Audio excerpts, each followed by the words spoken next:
Bon, bah, cette fois-ci, c'est Player's Handbook Advanced Dungeons and Dragons. Alors, dans Donjons et Dragons, dans cette vieille version, qui n'est pas la première version, il y a une version qui s'appelle Donjons et Dragons, eh bien, on peut jouer différents types de personnages qui sont des archétypes, hein, des archétypes qui sont représentés avec des caractéristiques qu'on appelle la force. La force, ça tu peux avoir, la dextérité aussi, toi tu vas avoir, la constitution, t'es pas mal, et le charisme, par exemple, l'intelligence. Bon, alors l'intelligence pour toi et la sagesse. Bon, je te donne un peu de sagesse quand même, Maurice, d'accord? Hein? Quoi que la façon de tenir ta patte là, arrière avec ta patte avant, c'est pas forcément quelque chose qui t'apportera des capacités d'un excellent euh, rôliste. Hein. Bon, donc, on va supposer que au lieu de générer de façon aléatoire les caractéristiques, puisque on crée des personnages qui sont des fois des sombres merdes, vous allez avoir des points à répartir. Ces points à répartir, moi je suis généreux, ça va avec, on les lance les caractéristiques avec 3d6, et donc on peut obtenir des résultats allant de 3 à 18. Ça te plaît ça? Oui. Oh, les deux autres, vous suivez? Non, ici, oh là, incroyable. Donc moi je vous préviens, vous allez avoir des rôles de suivant, c'est elle qui va tout diriger. Hein. Donc voilà, alors j'avais pensé que ta caractère principale à toi, Shiva, ah oui, ah voilà, c'est ça, aïe, ça pouvait être la force, hein, et donc tu pouvais éventuellement incarner, puisqu'il existe dans Donjons et Dragons plusieurs classes de guerriers, hein, tu serais de la classe des guerriers, c'est la chose qui te correspond le mieux, on peut pas dire le contraire, tu deviens tout flou, pourquoi tu deviens flou, ben voilà, c'est ça. Tu serais éventuellement pas un ranger, vu tous les animaux que tu rapportes, et tu aurais, je sais pas, comme spécialité de pouvoir tuer en plus les oiseaux en tant que bonus. Hein. Je veux dire, tous les types d'oiseaux, maléfiques ou pas d'ailleurs. Bon, en tant que ranger, tu es censé avoir un aliment bon, mais je suis forcé de te donner un aliment chaotique bon, parce que c'est neutre ou loyal, je vois pas trop comment ce serait possible pour toi. Ensuite, existe d'autres classes de personnages, la classe du clerc et la classe du voleur. Et puis, il y a aussi la classe du magicien. Mais là, je suis embêté, vous êtes que trois. Toi, déjà, t'es guerrier. Donc, ça, c'est pas mal.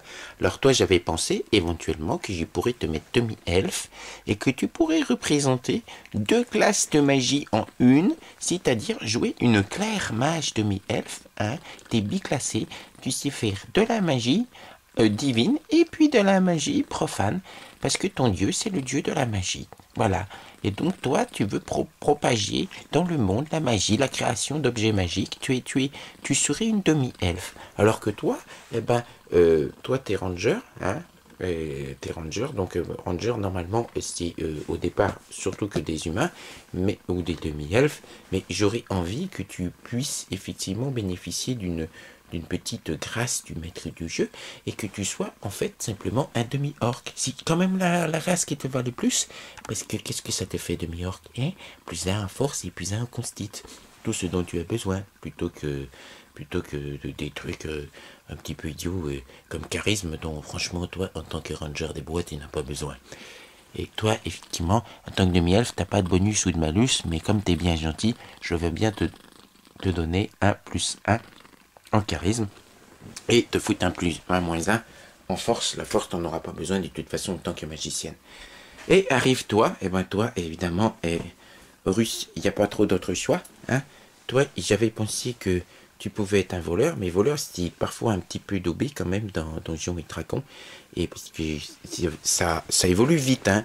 Ça évolue vite, mais alors ça évolue pas facilement quand même au niveau des capacités de combat, tout ça. Russe, alors j'avais pensé éventuellement que je pouvais te donner un petit bonus.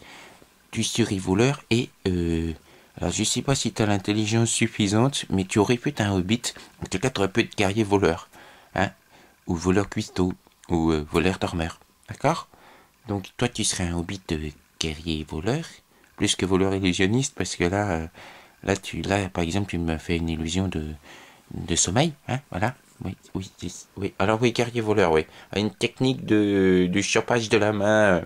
Ou alors, ça aurait pu être voleur moine, mais c'est difficile, parce que les moines, c'est que les humains, normalement. Je pourrais remarquer... Tu préfères être moine? Le moine a des talents de voleur. Moine, ça tirait bien, là, avec des techniques de prise animale. Ok, Hobbit moine. C'est pas dans les règles, mais on peut accepter. Donc, demi-elfe clair mage, Hobbit moine et ranger demi-orc. Donc, vous êtes des aventuriers. Et comme au départ de toutes les aventures, tu peux lâcher ma main, c'est bon. Vous vous rencontrez dans une auberge lorsqu'un marchand a besoin de vous pour aller tout simplement retrouver une cargaison qui a disparu. C'est un marchand qui a l'habitude de se faire livrer des épices et des textiles rares. Et normalement, ces épices et ces textiles passent par une passe dans les montagnes qui s'appelle la montagne des deux dragons. Évidemment, vous n'avez pas vu de dragon depuis un moment et vous n'êtes que niveau 1. Alors, à niveau 1, on n'affronte pas des dragons dans un dragon, hein. Même quand on est ranger demi-orc, hein. Je te préviens tout de suite. Et vous acceptez de faire cette mission. Si vous êtes sage en PNJ, je vous mettrai avec vous un nain par exemple guerrier pour vous soutenir. Oui, parce que quand même un nain ça fait toujours. Et puis si l'un d'entre vous meurt, ben toi tu pourras toujours jouer le nain. Hein? D'accord? Ok. Donc vous êtes prêts à partir à l'aventure? Oui. Bon, définitivement c'est toi qui seras le chef de groupe. Voilà. Et sinon, bon, ben, dans Donjon Dragon, en dehors de ça, du fait que les joueurs sont parfois mous et qu'ils n'attendent que, effectivement, de explorer des donjons en lançant des dés pour défoncer tout ce qu'ils trouvent dans des salles et essayer d'obtenir des trésors, eh bien, on peut attendre un petit peu de role-playing, hein, d'humeur et d'enthousiasme. Non, parce que faire jouer des joueurs qui sont endormis, euh,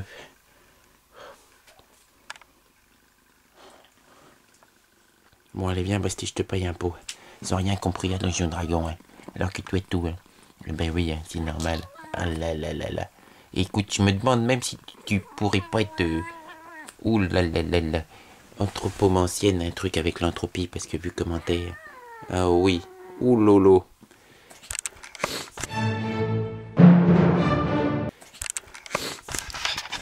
C'est affreux.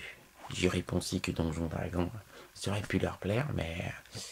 Non, c'est le problème avec le jeu de rôle. Que les joueurs sont mous, et qu'il n'y a que le maître des jeux qui doit faire tout le boulot, ça s'appelle de l'onanisme.